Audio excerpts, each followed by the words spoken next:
Welcome back to the channel. We're going to be going over the S&P 500, the stock market crash that is currently going on. Are we done? I don't believe so. I'm going to tell you exactly why and how we predicted this was going to happen going into yesterday and our targets going into the remainder of the week. Like, subscribe, do what you got to do. Remember, we're posting every single day going over how the S&P is moving, the NASDAQ, and the hot stocks you need to be looking out for in the coming days as well. So we're going to get right to it. Now, the big thing we're going to look at is going to be the CPI data. Let's go to that. So what we had was this is your CPI numbers. Your projected was a 8.4, your previous was a 7.9, you came out at 8.5. How does this measure up? Over the past 20 or so years, this is where we're at now. We're peaking right here at 8.5. We're going in a straight line literally to the moon on inflation.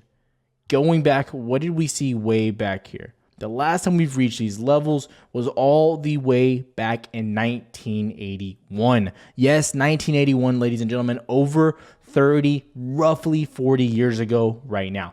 Absolutely insane, the inflation levels that are being pushed on us right now. Our government is saying it's all from Russia. You can believe whatever you want, but it's affecting the stock market, and we need to talk about what's happening. So looking at the S&P, you can see these are our last times that we had the inflation numbers released. Right here, you dumped. Right here, you dumped. Right here, you dumped. And then, of course, this marks our fourth inflation data numbers. You pumped, and then boom, you dumped. What happened today and what can you expect going into tomorrow? Now, it's really interesting to get in here and look at what's happening. We're going to look at the volume as well. And just wait, because we're going to look at how the hedge funds are trading and look at what they're doing specifically with their buy orders. Before we get to that, what I want to highlight is the lower highs you were making immediately out of the gate. So you came up this morning, bounced, went straight up. As you zoom in here, you can see pretty low volume. Yeah, you had that spike this morning, but look at the low descending volume right from that. So you're pushing up, no volume, going down, lower highs being made with lower lows also being made, coming into that gap, and then eventually, boom, you just absolutely tanked. I'm going to show you how we knew this was happening in the Discord and the trades we were taking, but you can see the rising volume on that descending actual action happening on the S&P, which indicates more bearishness is most likely coming into tomorrow, and we need to be looking. Now, the key support we had marked out was down here, about 435 on the S&P, and that did not hit. So I believe you would have loved to see that hit today for possibly getting a dead cat bounce, pushing us back to roughly 440, possibly 445 once again, but you haven't got that. So what I expect tomorrow is going to see some chop and then immediately pushing down to 435 in a hurry. But the question is how do you react from this level once you hit it? Because once you hit it, things are going to start getting interesting. Let's take a look at the NASDAQ. Now, this is the important one. The NASDAQ is going to tell you the full story. So going into the trading day, what was going on? This marks 7:30, about an hour before markets actually opened. This is your first big candle. You shoot up, absolutely monstrous, straight up. You get a little dip before market, and then boom, you come back up and you double top. And again, what do you notice? Lower highs being made, continuous lower highs, people. You need to be looking at this.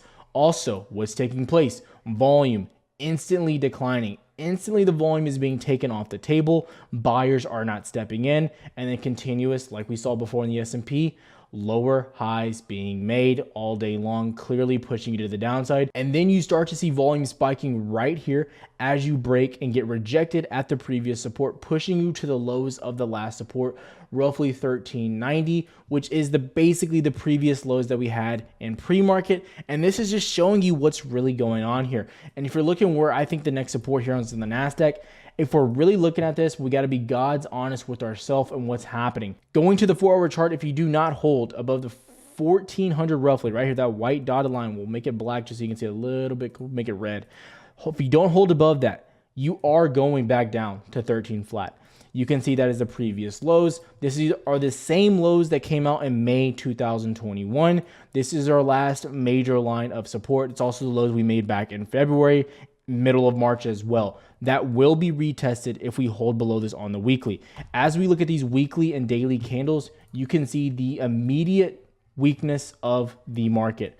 Look at these candles. Just massive downside is coming here. Massive, massive. So this is exactly what you did not want to see, and you are coming back down into these key zones. You need to be looking at what's going on here, and you have got to be prepared for the test of 13 flat. That's going to be the big area here in the NASDAQ. You can see the volume is declining. I see a big move in volume coming very soon. And when it happens, it's going to be monstrous in either direction, but be prepared. All right, so coming into book map, we're going to look at the heat map and what hedge funds were doing. If you are not familiar with what this is, I'm going to explain it very short, sweet to the point.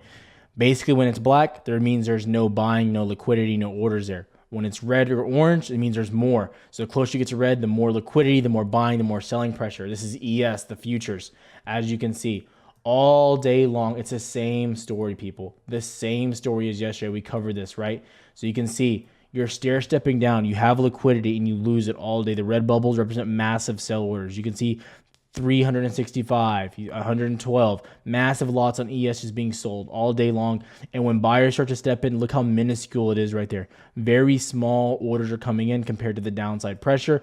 And then you're seeing these walls getting absolutely demolished through them on ES as well, where there's no buying pressure. They're pulling these off the order book and you're coming straight through them each time. And then as we close the day out, you can see all the buyers moved their orders from these lows. So going into tomorrow, we could see massive downside as well. And we're going to keep our heads on a swivel watching for this because we are getting close to that support. As we mentioned here on the SPY, you can come and see SPY is getting close to that support, the 435.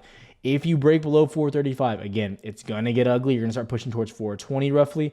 This is going to get ugly if you break below support of 435. So you need to be watching out for that as well. Now, going into Discord, looking at what trades I personally was taking, I was taking the Amazon puts, the $3,000 strikes, got them for roughly $9, $9.10. Sold some at $13 and I got the rest out a little bit lower. These contracts ended up running towards $27 at the end of the day. So some people made an absolute bag as well. And then you also have people that were talking about those oil positions we mentioned a few days ago. Those are up over 100% as well. Overall, I'm sitting very patient when I'm looking at these trades. I'm only taking 1 to 2 trades every single day now, just based on what the market's giving us and all the chop that we're facing as well with the NASDAQ and SPY. So I recommend you be very, very careful. So going into tomorrow, here is what we're looking for. You want the NASDAQ to either get above 14 flat. You need to get back above that. If you hold below this level, you are bearish and you are going to start breaking down towards the low 13s. That's what you need. So if you do not get above this red line, you are going to continue going down. If you do, I'm looking more bullish and I'm looking for a bounce to the upside. The S&P, you're looking to bounce at this 435 range. You need to bounce there. You have to. So if you come out tomorrow and you start bouncing, getting back above VWAP, that's good. You want to start seeing it close back above 444, 445. If you don't get a bounce and you start to lose this 435, things are going to get brutal and you will start pushing back down towards 425, 420 roughly. I see more turbulence on the horizon. I'll continue to keep you guys updated as well. Every single day, 5 to 7 p.m. Central, the videos will be live so you know what to expect for the next day of trading. Have a good one, traders.